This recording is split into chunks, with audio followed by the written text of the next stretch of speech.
Bonjour.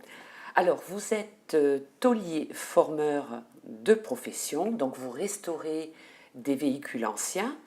Mais d'abord, racontez-nous un petit peu votre parcours, car au départ, vous n'étiez pas vraiment destiné à la carrosserie, on peut dire, entre guillemets. C'est exact. En fait, j'ai suivi un cursus scolaire, on va dire classique, de général. J'ai eu un bac scientifique. Et après cela, j'ai fait un BTS force de vente, qui a absolument rien à voir Voilà, avec c'est bien ce qui me semblait. un métier manuel, à part tourner des feuilles et faire des bons de commande. Et puis j'ai été quand même passionné de ça depuis petit. Qu'est-ce qui vous passionnait vraiment? La voiture ou le fait de pouvoir dire si elle a un coup, je pourrais l'arranger qu'est-ce qu'il y a eu dans cette passion? Alors, qu'est-ce qu'il y a eu dans cette passion? En fait, ça vient depuis petit parce que j'ai un oncle. Donc, le frère de mon père était carrossier. Ah, vous avez baigné déjà dans la Voilà, tôle, on donc va dire, j'ai si on j'ai peut le été, dire. j'ai été baigné dedans. Et donc, forcément, la passion des voitures, tout ça, quand j'étais gamin, c'était plus que tout. Puisque, bon, voilà, mes parents étaient étonnés des fois de mon intérêt pour ça. Et grandissant, d'ailleurs, je me suis intéressé à d'autres choses, comme les mobylettes et tout ça. Enfin, C'était pas la même chose. voilà, c'était pas la même chose. Mais bon, ça, on va dire, ça a été le début de ma pseudo-formation. Et j'ai quand même suivi ce cursus classique et tout ça. Donc, après, j'ai travaillé dans le commerce, en mettant un petit peu de côté ça, cette passion, bien que personnellement, j'avais des voitures et que je restaurais moi. Et voilà, parce que voilà, la passion, on peut pas Donc dire mieux. un jour vous vous êtes dit Donc, non, je vais finalement suivre mon idéal et je vais me renseigner, savoir quelle formation suivre. C'est comme ça que ça s'est passé? alors, après avoir passé 7 ans dans un magasin où j'ai travaillé, où je me suis éclaté d'ailleurs, hein, c'est une très bonne expérience pour moi, hein, j'ai décidé en fait de me reconvertir en fait là-dedans parce que ce métier-là m'intéressait tellement que je voulais en faire mon métier. Voilà, Alors vraiment vous mon avez fait une métier. Alors formation. j'ai fait une Qu'est-ce que vous avez formation. suivi comme formation? Alors j'ai fait une formation à l'AFPA, à Marseille, Sur une durée avec de... C'est long? 11 mois, donc quasiment un an. C'est une des formations pour adultes les plus longues. J'avais un professeur, en fait, un formateur qui était excellent et qui a compris en fait que j'étais énormément passionné. Donc il m'a donné plein de petits tuyaux et enfin il a été vraiment intéressé par mon statut d'élève. Et puis voilà, je pense que j'ai été assez brillant puisque j'ai eu rapidement la formation, enfin j'ai Qu'est-ce que, le quand on sort de diplôme. cette formation, justement, donc on obtient un diplôme, mais quel titre il a? Quelle appellation il a, ce diplôme? Alors c'est un peu particulier parce que c'est au niveau CAP, parce que c'est pas des, enfin c'est des formations qui sont assez simples. On est obligé d'obtenir un titre professionnel Bien sûr. qui est assez bas, parce que dans une formation de 11 mois, c'est impossible d'avoir donc soit un bac pro, soit un BTS. Voilà, donc Oui, parce c'est que trop c'est court. des cursus qui sont plus longs. Mais c'est quelque chose où on a fait énormément de pratiques. On avait très peu évidemment de cours, puisque bon, moi je sors d'une formation générale, donc tout ce qui était au niveau anglais, mathématiques et tout ça, Et j'avais puis on pas se besoin. dit, pour restaurer de la carrosserie, j'ai pas besoin de savoir parler anglais. Il y a peut-être ça Exact, aussi, exact, qui est c'est pas pas très faux. motivant C'est pas finalement. faux. Bon, ceci dit, après, on peut avoir une clientèle qui est Oui, internationale. bien sûr, pourquoi pas? L'un n'empêche pas l'autre. C'est Mais bon. sûr. Donc c'est sûr qu'on avait une formation qui était assez condensée, mais sur ces 11 mois, on a fait énormément d'ateliers. Voilà. Sébastien, pour les personnes qui nous écoutent et qui aimeraient, j'espère que ça va les passionner, ceux qui aiment la carrosserie, on va dire. Est-ce que si on est novice, si on n'a vraiment rien touché à la carrosserie, on peut prétendre suivre une formation de ce genre ou c'est perdu d'avance? Il y a deux poids, deux mesures. On ne peut pas dire que c'est perdu d'avance. Il y a une certaine forme de... J'ai envie de dire, il y a une partie qui est innée. Qui fait partie du côté passionnel. Malheureusement. C'est un coup de main, c'est une perception qui n'est peut-être pas donnée à tout le monde. Je ne dis pas que je suis exceptionnel, je ne dis pas que je suis au niveau de certains, certains carrossiers qui ont dépassé des hautes sphères, hein, voilà, comme les carrossiers français des années 40, ou quelqu'un qui est très connu qui s'appelle Lecoq, qui a une carrosserie à Paris et qui refait que des voitures d'exception. Voilà, donc c'est sûr que voilà, mais j'ai envie de dire que une formation de carrosserie, elle peut être accessible à n'importe qui si on comprend bien ce qu'on fait, puisqu'il y a le tout, c'est de vraiment le vouloir, peut-être. De le vouloir, voilà, de le vouloir parce que ça demande aussi une compréhension physique, une formation un petit peu, j'ai envie de dire scientifique, pour comprendre exactement ce qu'on fait. Parce que chaque coup qu'on va appliquer à tel endroit va modifier la structure du métal. Et je ne dis pas que ce n'est pas donné à tout le monde, mais il y a des gens qui refusent ou qui n'arrivent pas à le comprendre. C'est le cas de plusieurs personnes voilà, qui choisissent de faire des études. Il ne faut pas aller, on va dire, dans cette direction pour faire un métier, quoi. Il faut vraiment qu'on le veuille. Il y a une notion de passion aussi, évidemment. Hein. Donc qui est forte parce que bon, c'est un métier où il y a une pénibilité qui est quand même un peu lourde. Je dis pas que c'est le métier le plus pénible du monde, mais bon, quand même. Donc c'est quelque chose qui est très physique. Et au-delà de ça, c'est sûr que il faut de la patience. On voit pas les résultats de suite. Il faut par étape. Voilà, par étape et étape. Et on peut vite abandonner. On peut vite être découragé. Est-ce qu'il y a pour vous vraiment une différence avec le carrossier classique, on va dire? Oui et non. Évidemment, ça se rapproche. Le carrossier classique, il va redresser des parties qui sont déformées, appliquer toutes sortes de produits ou changer des éléments, enfin voilà, de façon à avoir la structure dite ressemblante à l'origine. Moi, mon métier, évidemment, il en fait partie, donc j'ai cette case-là. Mais j'ai une autre case, c'est-à-dire j'ai été formé à refabriquer un élément, c'est-à-dire à me fabriquer un gabarit, c'est-à-dire que quand l'élément par exemple est trop abîmé ou manquant, j'ai la capacité avec pas un moule, mais un gabarit, de fabriquer un gabarit, de refabriquer l'élément. Donc voilà. Vous, à partir d'une tôle plate, vous allez fabriquer votre gabarit voilà. Et refaire. Voilà. Donc, chose qu'un carrossier, on va dire, entre guillemets, classique, ne fera pas. Ne fera pas parce que bon, c'est quelque chose qui est, on va dire, alloué à une certaine catégorie de voitures où on ne trouve plus les pièces, où il y a malheureusement une certaine pauvreté dans l'approvisionnement de pièces de carrosserie. Des fois, on n'en trouve plus du tout. Voilà, c'est ça. Et puis après, il y a des éléments aussi qui sont très chers. Par exemple, sur des voitures qui valent une fortune, changer un capot ou changer une aile devient, on va dire, un budget astronomique. Je parle pour des voitures type Jaguar, Ferrari et tout ça. Bon, pour l'instant, je n'y ai pas été encore trop confronté. Voilà. C'est sûr que le temps passé va être peut-être en dessous du budget du changement d'éléments.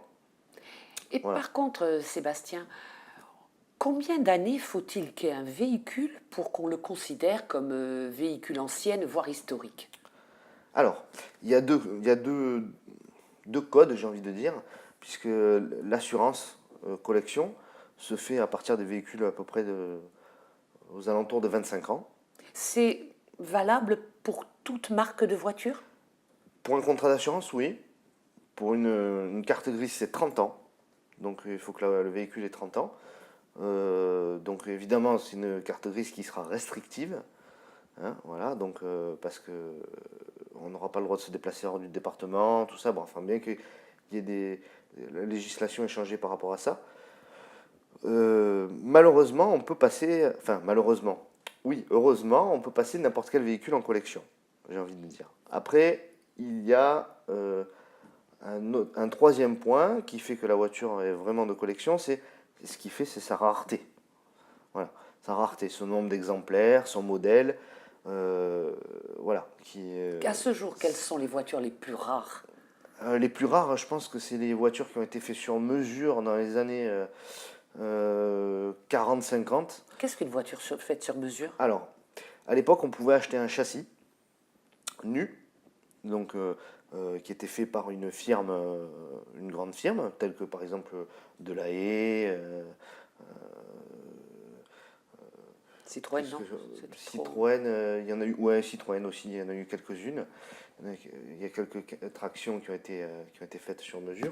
Bon, après, il y a les DS, qu'on connaît bien, hein, qui ont été maniées par Henri Chaperon, excellent carrossier français. Mais on pouvait acheter donc un châssis et aller chez un carrossier et lui demander, en fait, j'ai envie de dire, une création. Une Mais création. à Comme ce si on moment-là, allait chez un couturier et faire une robe. Voilà, donc. mais à ce moment-là, je veux dire, les carrossiers avaient le rôle un peu d'architecte parce qu'il fallait quand même qu'ils dessinent pour présenter C'est le ça. modèle. C'est ça. C'est exactement ça. Donc, évidemment, il y avait des carrossiers qui étaient au sein des grandes marques, hein, on va dire comme un styliste, comme c'est le cas encore à l'heure actuelle. Mais cet homme-là dessinait la voiture, mais la fabriquait aussi. Avec une équipe, hein, évidemment. Donc, Bien il y avait sûr. plusieurs personnes qui s'occupaient. Et des fois, c'était vraiment fantastique, hein, les résultats.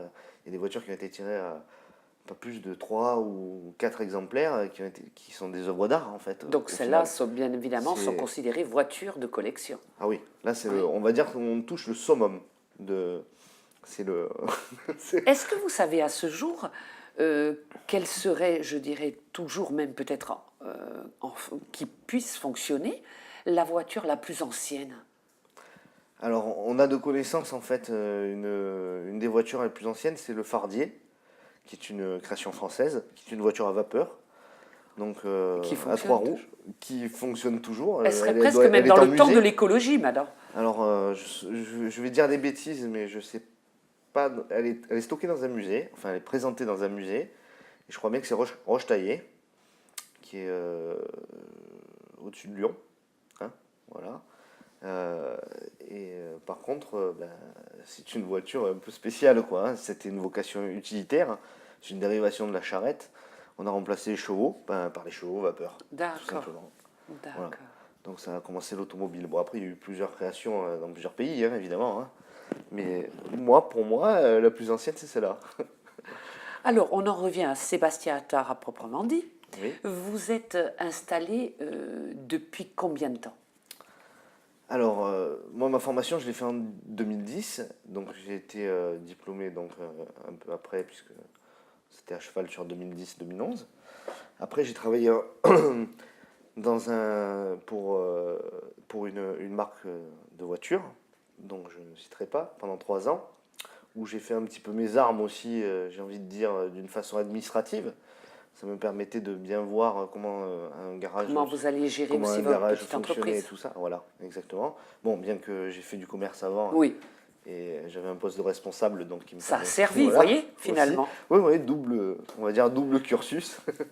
Ça a été au Ça- bon moment. Voilà. Et donc, en fait, j'ai eu un peu le ras-le-bol, on va dire, de l'entreprise, assez importante aussi. Et puis, j'ai décidé de me mettre à mon compte. Voilà. de voler de vos propres ailes. De mes propres ailes. Et vous Voilà. êtes donc, on va préciser, vous êtes installé en Balagne, C'est ça, exact. mais jusqu'à présent, vous vous déplaciez chez vos clients, on va dire. Exact. Vous n'aviez pas votre Voilà. local. Est-ce que c'est, à ce jour, vous avez un local ou c'est un choix de vous déplacer chez les clients? Alors, c'est un choix de se déplacer chez les clients parce qu'il y a une notion de. Quand on a affaire à ce public-là, en fait, qui possède des voitures de collection, c'est en général, on partage la même passion. Bien que le domaine de la carrosserie est un peu compliqué, comme on l'a dit, il faut une formation et tout ça, et puis c'est pas accessible forcément à tout le monde.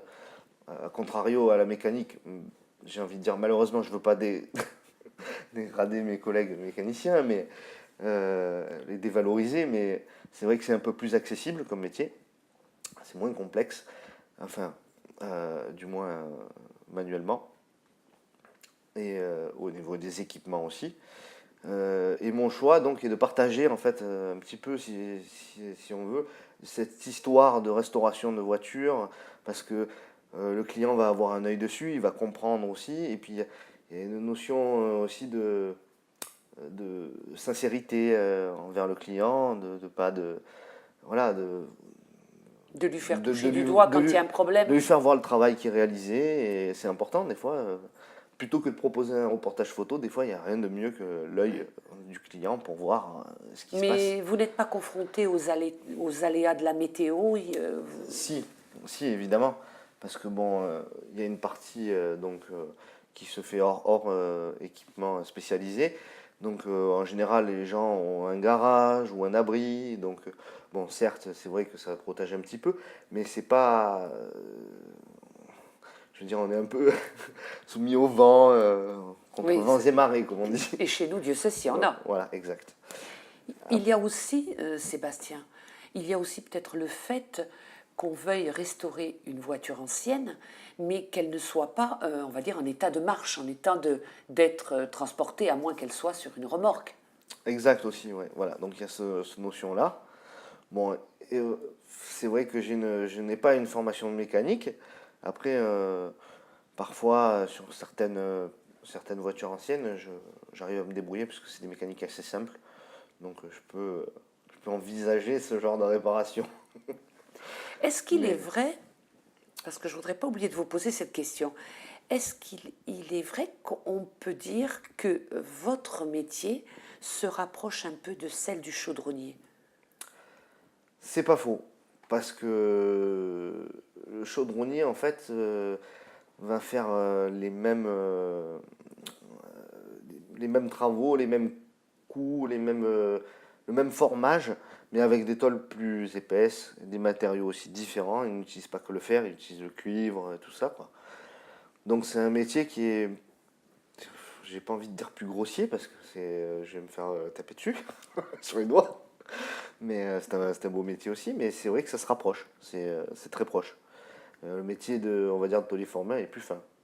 On manie des choses beaucoup plus fines, avec on va dire, de la précision de l'ordre du micron. Voilà. Et Ce vous qu'on ne demande travaillez pas à un toujours à chaudronnier. main nue, Oui, jamais. eh oui. Eh oui. Et on doit avoir une certaine perception, Il faut que vous ayez vraiment le le contact contact avec, oui. avec la tôle, on va Surtout, dire. surtout que quand on parle soit de redressage, soit de formage, c'est notre outil de vérification qui est le plus fiable, j'ai envie de dire, hein. Voilà. Ouais. Avec l'expérience, on a une précision de l'ordre de plusieurs centaines de microns, mais presque même inférieur. Donc voilà, c'est assez précis quand même l'outil manuel. Alors, comment ça se passe, Sébastien, quand un client prend contact avec vous, vous vous rendez sur place donc pour voir Voilà. Oui. le véhicule. Dites-nous un peu comment ça se passe. Vous faites en quelque sorte une expertise de la voiture. Alors il y a une première expertise qui se passe. Bon, évidemment, si la voiture est complète et on va dire dans son état de fonctionnement général, comme c'est le cas le plus souvent, c'est-à-dire que c'est des voitures qui roulent. Ah, c'est ça que vous appelez complète, une voiture Oui, une qui voiture roule. qui est en état on va dire, de fonctionnement, D'accord. hein, voilà.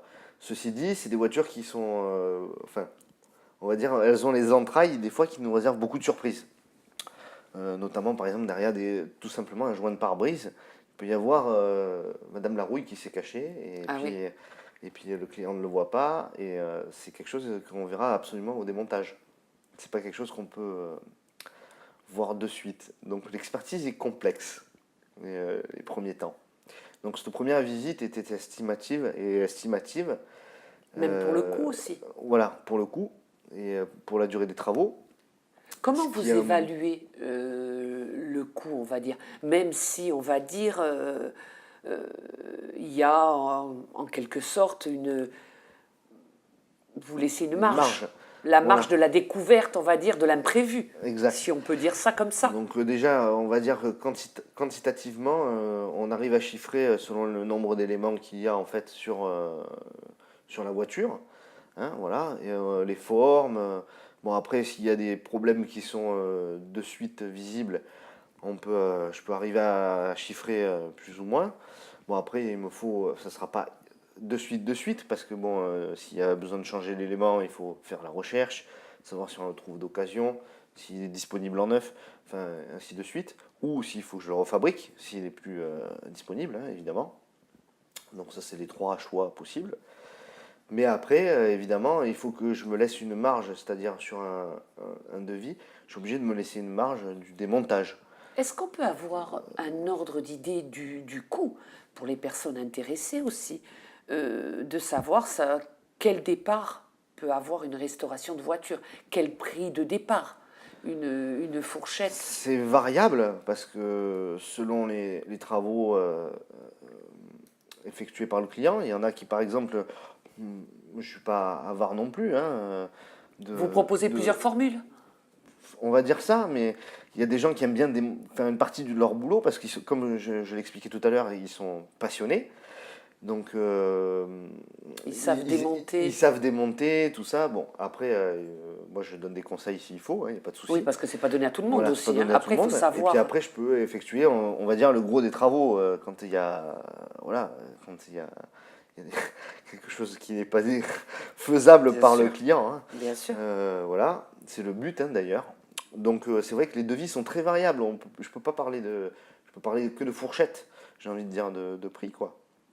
Après, ça peut aller du simple au quadruple, voire même beaucoup plus cher, quoi. Ça dépend ce qui est réalisé sur l'auto, la taille de l'auto, Donc, l'année. on peut pas donner de prix, non.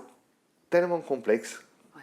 Après, bon, c'est vrai que si c'est des voitures entre guillemets classiques, dites de collection, mais classiques, on va parler de Coccinelle, de 4L, de Renault 4, Renault 5, des voitures, on va dire qu'on trouve assez couramment, on va dire, dans la circulation moderne.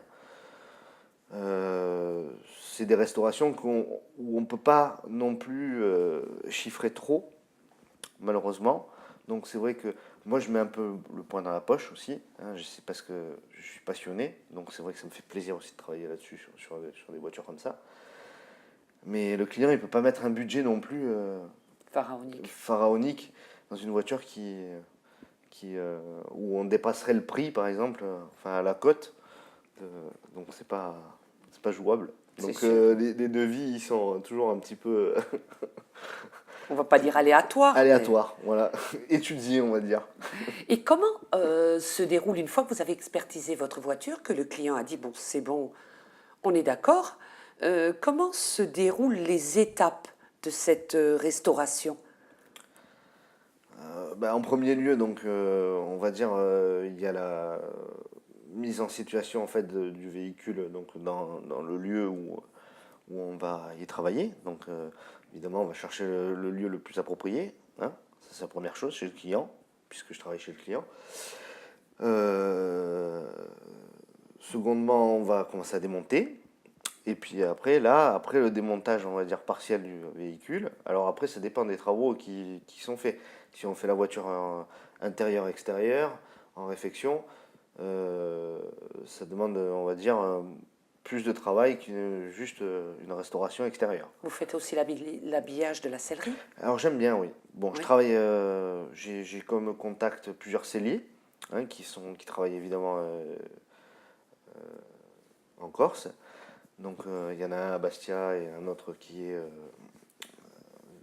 vers Ponteleccia. Voilà. Donc moi je peux déshabiller les sièges et puis les faire fabriquer. Refaire. Enfin, fabriquer des housses, enfin voilà, ça. Et puis après moi je les remets en état, quoi. C'est quelque chose que j'aime bien faire d'ailleurs. Bon, je suis minutieux donc. Ce que j'allais vous demander, c'est un travail qui demande beaucoup de minutie parce que quand on déshabille un véhicule, entre guillemets, il y a aussi des petites. Les pièces, il faut après penser C'est ça. qu'on doit les récupérer pour les remettre. Voilà. Donc il y ne a faut pas trop. il y a une certaine procédure, en fait, une certaine organisation à avoir, une certaine rigueur. que ce soit dans le démontage ou dans j'ai envie de dire, la classification des pièces. Donc tout est classé par petites boîtes, petites lignes droites, tout ça, quoi. Voilà, faire des cartons pour pas éparpiller, parce que bon, la Sinon, moindre après- pièce coûte des fois une fortune, Bien sûr. hein, un moindre agrafe, Bien sûr. voilà. Et puis si elle est indisponible, alors là on se retrouve complètement, on va dire, un peu perdu, mais bon, voilà. Et c'est pas le but. Non, c'est pas le but. Donc pareil, il y a une certaine rigueur aussi au démontage pour éviter de casser le maximum de. Malheureusement, des fois, les choses sont pas prévues pour être démontées. C'est juste démontable, mais c'est pas prévu. Il y a une certaine ingénierie derrière, mais malheureusement, des fois, on casse certaines choses et tout, et c'est compliqué, quoi, après de les retrouver. Oui, par rapport à l'usure Donc, de la il pièce faut de aussi. la rigueur, Et Est-ce que, de la minutie, évidemment. est-ce que, là aussi ça va, vous allez me dire, ça va dépendre du véhicule, mais est-ce qu'on peut évaluer le temps que va durer la restauration du véhicule? Pareil, ça peut aller du simple au triple, même voire au quadruple, selon les travaux qui sont effectués dessus, hein. Si on part du châssis, par exemple pour une coccinelle, on peut par exemple désassembler le châssis de la coque. Donc si on désassemble les deux parties de la voiture, ça prend énormément de temps. Ça dépend aussi des travaux qu'il y aura à faire dessus. Ça peut aller de 1 mois jusqu'à 3 4 mois, voilà. Donc c'est des travaux de longue haleine, des fois. Oui. Surtout quand. Et puis après, il y a aussi, quand on change quelques pièces, il y a une certaine disponibilité qui n'est pas forcément immédiate. Parce qu'il y a certaines pièces qui sont en refabrication. Donc on les a pas forcément On les a- de suite. Voilà, de suite. Donc c'est parfois certaines commandes qui sont faites plusieurs fois par an et pas tout le temps, quoi, hein. On n'est pas chez un concessionnaire ou chez C'est sûr. une succursale qui a la disponibilité. Voilà. Alors Sébastien, on va arriver au terme de cette émission. Je voudrais vous poser une dernière question. Combien de véhicules vous avez restaurés à ce jour? Alors, personnellement, moi j'en ai eu plusieurs que j'ai restaurés, mais à titre personnel, j'ai envie de dire. Et depuis que je suis professionnel, j'ai restauré à peu près 5-6. Voilà, déjà c'est pas mal. Voilà. Bon, Et vous espérez bien sûr hormis que... les travaux effectués sur d'autres véhicules, mais on ne peut pas parler de restauration. Voilà, ça m'est arrivé de faire des travaux sur une voiture qui était déjà restaurée, des petites modifications, voilà, des réparations, voilà. Alors Sébastien, avant de nous quitter, les personnes qui aimeraient faire appel à vos services, qu'elles sachent où vous contacter. Donc vous allez nous donner au moins un numéro de téléphone, qu'on sache comment sûr. vous joindre. Alors, 06 59 69 35 72. Sébastien Attard, merci d'être venu donc nous parler de votre profession et on espère que vous aurez beaucoup de véhicules Voilà. tout au long de ces années. Merci. Quant à moi, je vous dis merci de votre fidélité et à une prochaine fois.